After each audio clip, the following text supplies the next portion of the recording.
Assalamualaikum warahmatullahi wabarakatuh anak-anakku sekalian. Sebelum memulai aktivitas di hari ini, mari kita berdoa. Doa dimulai. Bagaimana anak-anak? Apakah semua sehat dan siap mengikuti pembelajaran hari ini? Oke. Kalian bisa mengisi presensi lewat WA ini ya. Nah, masih ingatkah kalian apa itu unsur? Kalau masih ingat, silakan siapa yang bisa menjelaskan apa itu unsur. Unsur adalah suatu spesies atom yang memiliki jumlah proton yang sama dalam inti atomnya. Unsur merupakan bentuk materi yang paling sederhana, tidak dapat diuraikan lagi menjadi materi yang lebih sederhana dengan reaksi kimia. Oke, jadi itu tadi pengertian unsur yang sudah dipaparkan dari beberapa teman kalian. Jadi unsur adalah zat. Zat itu sendiri tersusun dari atom yang sangat kecil. Atom tersebut terdiri atas partikel-partikel yang bermuatan positif, yang biasa kita sebut dengan proton, kemudian yang bermuatan negatif disebut dengan elektron, dan yang tidak bermuatan atau netral kita sebut dengan neutron.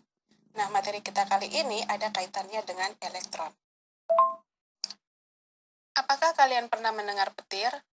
Apakah kalian tahu mengapa petir bisa terjadi?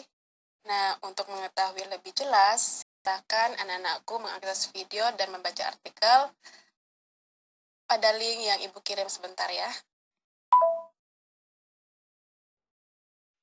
Dan hanya berada di satu tempat selama beberapa saat. Listrik statis tersebut bermuatan. Fenomena petir ini bisa kalian ketahui penyebab dan prosesnya dengan mengikuti kegiatan hari ini. Nah, adapun tujuan pembelajaran kita hari ini bisa kalian lihat melalui PPT yang Ibu screenshot.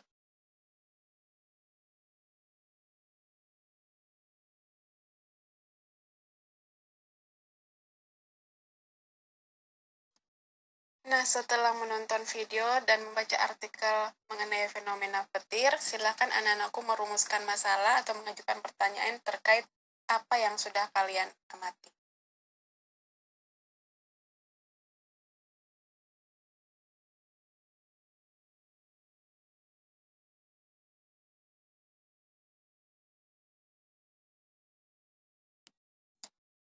Oke, rumusan masalah ini nanti akan kita jawab pada akhir pembelajaran.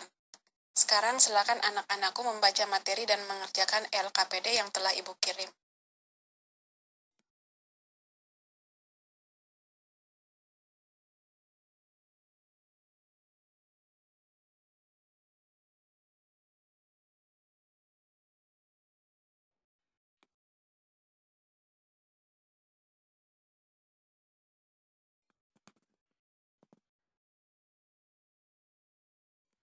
Silakan anak-anakku mengirim video pada saat melakukan percobaan.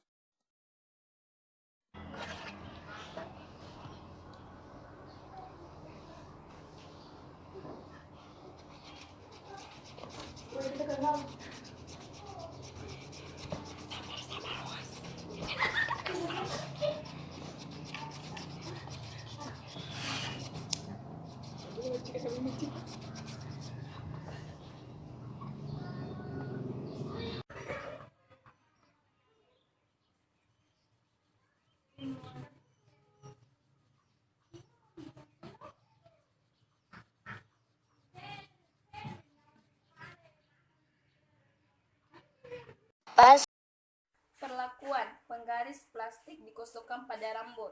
Hasilnya penggaris plastik bermuatan negatif, rambut bermuatan positif. Prosesnya penggaris plastik dan rambut awalnya netral, tetapi setelah penggaris digosokkan ke rambut, elektron pada rambut berpindah ke penggaris. Perlakuan potongan kaca digosokkan pada kain wol. Hasilnya potongan kaca bermuatan negatif, kain sutra bermuatan positif. Proses potongan kaca dan kain wol awalnya netral, tetapi setelah kaca digosokkan ke kain wol, elektron pada kain wol berpindah ke kaca. Pertanyaan analisis. 1. Apakah yang dimaksud dengan listrik statis? Listrik statis adalah listrik yang diam atau tidak bergerak. Sebutkan gejala listrik statis dalam kehidupan sehari-hari. Penggaris plastik dengan rambut kering atau kain wol, kaca dengan kain wol atau kain sutra, mesin fotokopi, petir, cat semprot, siset dengan rambut. Penggaris plastik digosokkan pada rambut. Hasilnya penggaris plastik bermuatan negatif, rambut bermuatan positif. Proses penggaris plastik dan rambut awalnya netral, tetapi setelah penggaris digosokkan ke rambut, elektron pada rambut berpindah ke penggaris. Perlakuan potongan kaca digosokkan pada kain wol. Hasilnya potongan kaca bermuatan negatif, kain sutra bermuatan positif. Prosesnya, potongan kaca dan kain wol awalnya netral, tetapi setelah kaca digosokkan ke kain wol, elektron pada kain wol berpindah ke kaca. Pertanyaan analisis. 1. Apakah yang dimaksud dengan listrik statis? Listrik statis adalah kumpulan muatan listrik dalam jumlah tetap atau ketidakseimbangan muatan listrik pada benda. 2. Sebutkan gejala listrik statis dalam kehidupan sehari-hari. Kain wol, kaca dengan kain sutra, petir, mesin fotokopi, dan cat semprot. Baiklah anak-anakku, kalian telah mempresentasikan hasil kerja kalian. Sekarang mari kita berdiskusi tentang rumusan pertanyaan yang telah kalian buat tadi.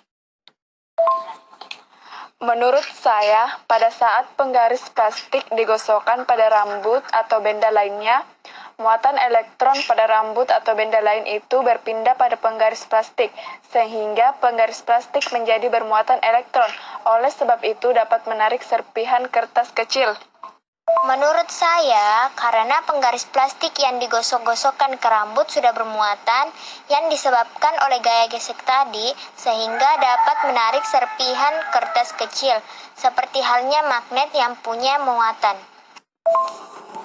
Karena penggaris plastik yang digosok-gosokkan pada rambut menjadi bermuatan listrik.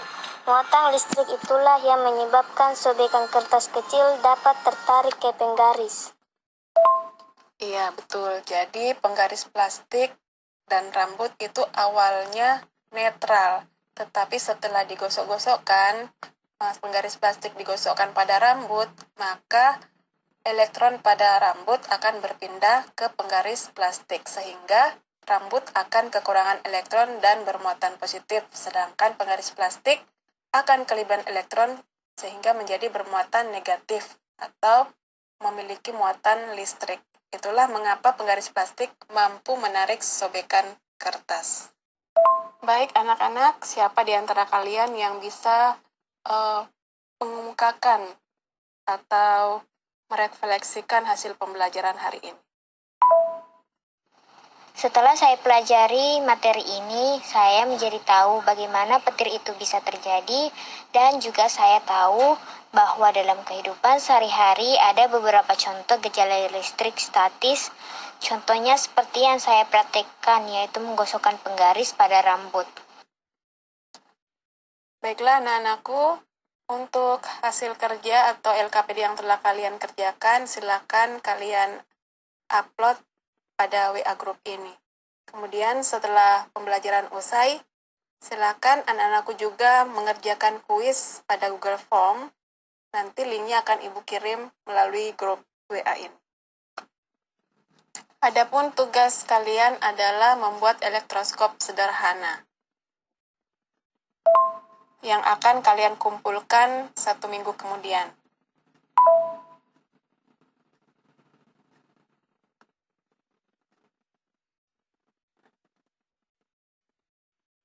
Baiklah anak-anakku, demikian pembelajaran kita hari ini. Untuk pertemuan berikutnya kita akan masuk pada materi medan listrik. Sebelum mengakhiri, mari kita berdoa. Doa selesai. Terima kasih anak-anak karena sudah mengikuti kegiatan kita hari ini. Wassalamualaikum warahmatullahi wabarakatuh.